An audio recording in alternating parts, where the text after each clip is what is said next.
Hello everyone, I am Suchi Kumari, an assistant professor at Bennett University. The topic of today's discussion is cryptocurrency and blockchain. So what is cryptocurrency? So cryptocurrency is like a internet-based medium of exchange. So it is like a currency that is used for any kind of transaction on internet. So it uses cryptographical functions to conduct all this kind of financial transaction.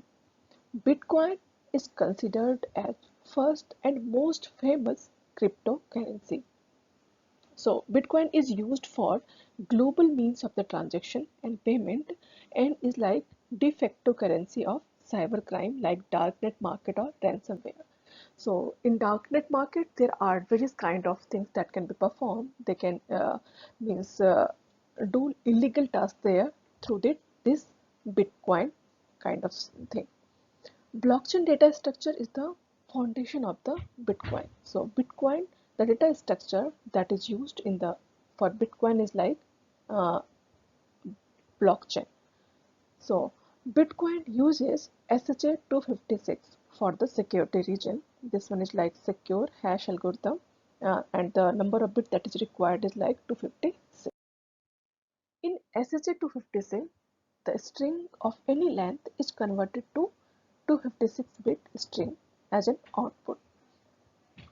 You take any string as input, it will produce 64 character as output.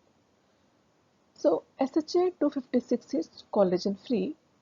For different x and y, the probability that the hash value of x and hash value of y will collide is very less because the value that can be formed with 256-bit string is very large, and that is like a size of the total number of atoms in the universe, so that can't be same, or they can't be means like the value, the probability of getting same is very less.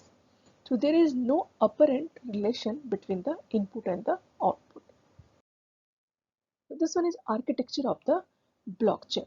So how the blockchain works, we can see here. So what happens? The first thing is like a user request for a transaction. A block representing the transaction is created. Whenever a user requests for a transaction, a block is created corresponding to that transaction. The block is broadcasted to all the nodes in the network.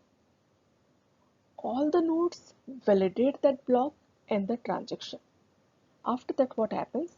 The block is added to the existing chain and the transaction gets verified and executed by the miner.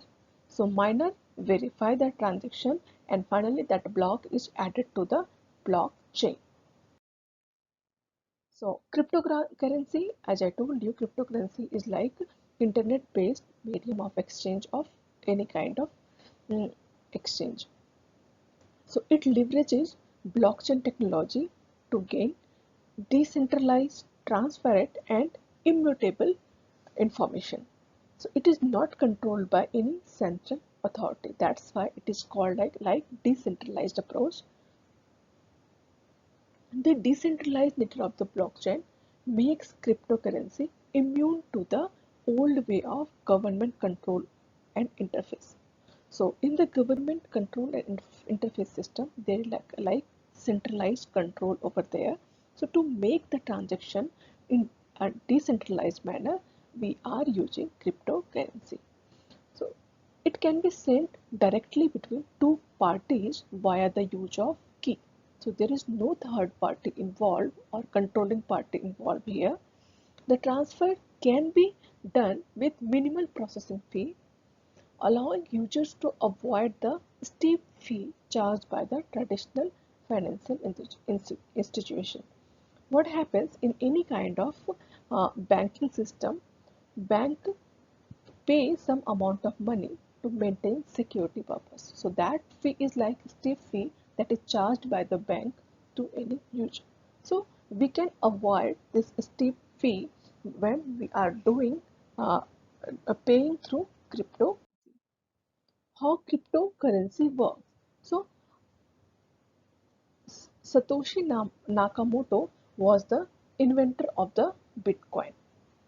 So he just wanted to find a way to build a decentralized digital cash system. So this one was like the birth of the cryptocurrency. For digital cash payment, we need a payment network with accounts, balances, and transactions. One major problem with every payment network is like double spending. That means to prevent to prevent a single entity, we need to spend same amount of money twice. So that's why it is called like a double spending. So this is like the main problem with any decentralized system, or making any system as like decentralized payment system. So in a decentralized network, you don't need any server. For every peer in the network, there is a list with all the transactions to check if future transaction is valid or not, or they are attempting to do double spending or not. That can be checked with the list of the previous transaction. But how can we the entities keep a consensus over the record? Okay, so the consensus is like a big challenge in this decentralized systems. Consensus like conclusion to means everybody agreed to a final point. That is like a big challenge in the case of the decentralized system. So in Bitcoin, every peer has record of the complete history of all the transaction and thus of the balance of every account, because whenever a transaction is made, the record is saved and it can be used by another peer further. Suppose Bob gives X Bitcoin to Alice, and that is signed by the Bob's private key. After uh, after signing, a transaction is broadcasted to the network, sent from one peer to every other peer. So the transaction is almost very little amount of time is spread over the network, but till the time it is get confirmed, it will be like in the pending state, and in that state the transaction can be forged.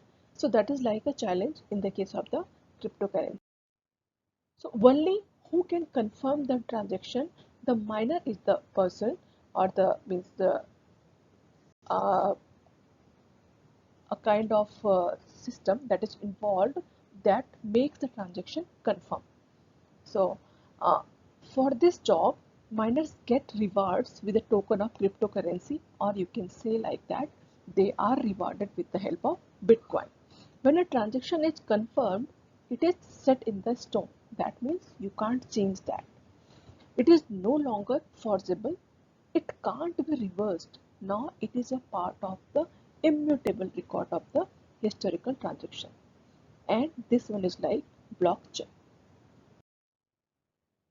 So who will be a miner? So principally anybody can be miner, but that doesn't happen in reality. Miners help to prevent false transaction because miner confirms any kind of transaction. Miners need to perform some work to qualify for this task. So what miner does? Miner solves a cryptographical function, and that connects the new block to its predecessor, and this is like a proof of work. So miner has to prove something, and give that and assure that the miner is able to perform that kind of task. So miner has to solve that cryptographical puzzle, and after finding a solution, the miner can build a block and add to the blockchain. So there are various cryptocurrency properties. First one is like irreversible. Once you have done any kind of transaction, you can't make it in a reverse order. So pseudonymous, neither transaction nor accounts are connected to the real world identity. So you received Bitcoin on addresses, but it is not possible to connect the real world identity of users with those addresses. So we can call it like pseudonymous. Fast and global, this kind of transaction is very fast because no central authority is involved. Only two peers are involved. So it can be conferred in a couple of minutes. Since they happen in a global network of computers, they are completely indifferent from the physical location. This one is secure. Why? Because this one is like cryptocurrency funds are locked in a public key cryptography system. Only the owner of the private key can send cryptocurrency. Permissionless. You don't have to ask anybody to use cryptocurrency. It's just a software that everybody can download for free. So permission is not required to use this cryptocurrency. After you install it, you can receive and send bitcoins to one or any other person in the network. Cryptocurrency list. There are many cryptocurrencies. So as I told you, Bitcoin was the first cryptocurrency, and it is a like digital gold standard in the whole cryptocurrency industry and used as a global means of payment for any kind of cybercrime like darknet market or ransomware. Next one is like Ethereum. Ethereum can process transaction as well as some complex contract and programs can also be created. It is more flexible than the Bitcoin. Ripple is like third cryptocurrency. You can call it like native cryptocurrency. Unlike Bitcoin and Ethereum, it has no mining since all the coins are already pre-mined. That means miner is not required for the case of the Ripple. It protects the network against spam.